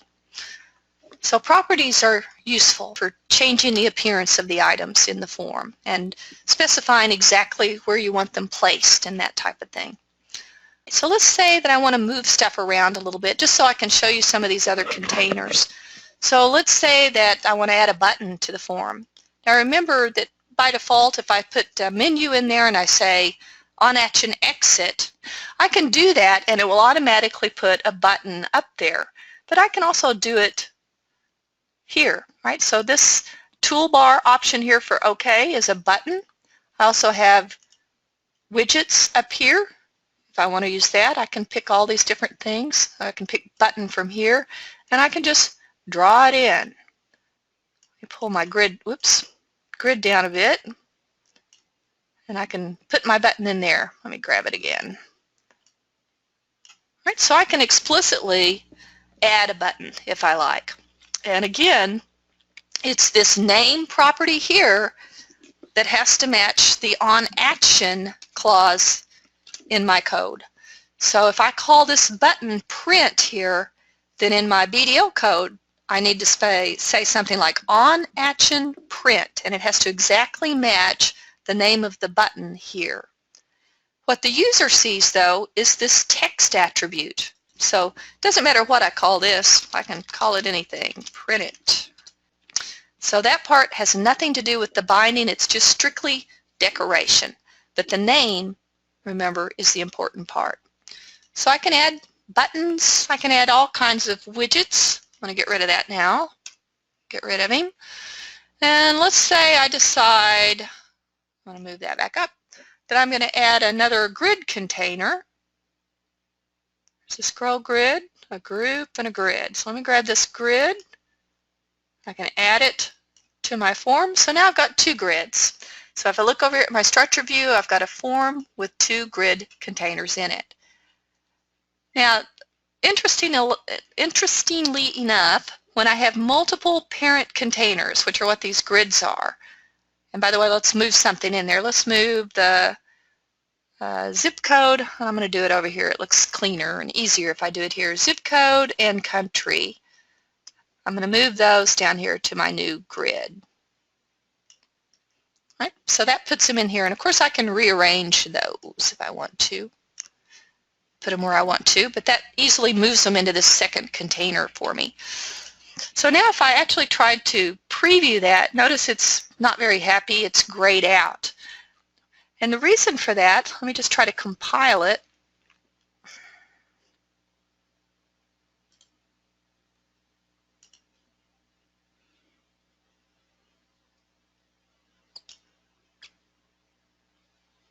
All right, so if I tried to compile that form, notice I'm getting an error. Down here at the bottom, it says container requires layout failure. That's because if you have more than one parent container, which I do, right? These grids, I have two grids. Those are parent containers. So there's a grid and there's a grid. They have to be nested, for lack of a better word, within another type of container called a H box or a V box. So right over here in the layout, I've got a horizontal layout option or a vertical option. It wants to know whether or not I want the items now in these two parent containers to display top to bottom or side by side, right? So I have to give it some information about that. So there's a couple of ways I can do it. The easiest way is just to hold down the Shift key and select these two grids. And then if I right-click, I have these options, H layout and V layout, horizontal or vertical. Well, I'm going to go for vertical. And you can see from these kind of orangey colored borders that now I have a vertical parent container, right? It's a V box. And if you look in the structure view, you can see now I've got this parent container V box, so I have a vertical box layout with two grids in it. So now notice it looks a little happier, and the preview option is there so I can see what it looks like. It doesn't look a whole lot different because I haven't added anything really that changes the way it looks, but just to give you an idea about how you go about decorating these things. You can't just pop a bunch of grids or tables onto the form. You have to pick a specific layout, and the best way to do that is the way I just did it. Go ahead and put a couple of your parent containers there and then select your layout and make sure those are nested beneath it. And then from there you can add additional items. Let's see if I can add a group box. That actually has some, will change the appearance of stuff a bit.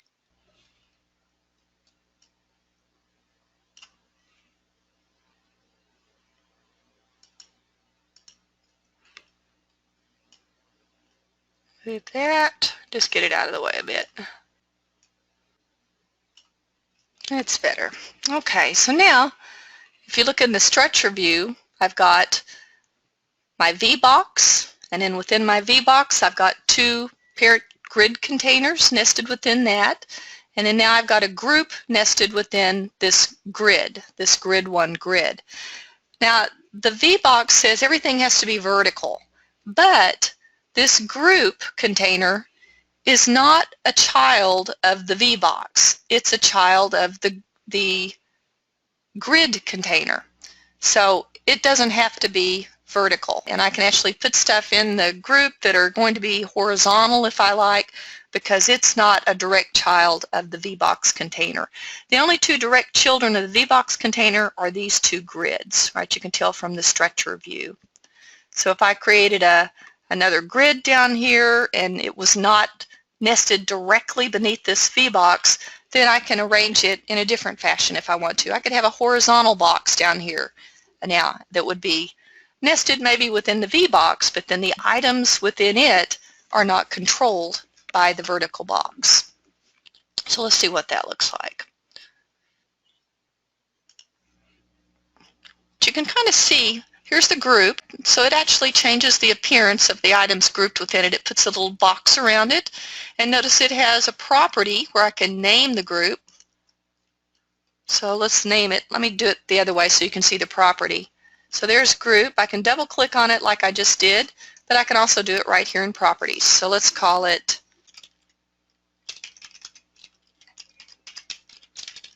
address 2.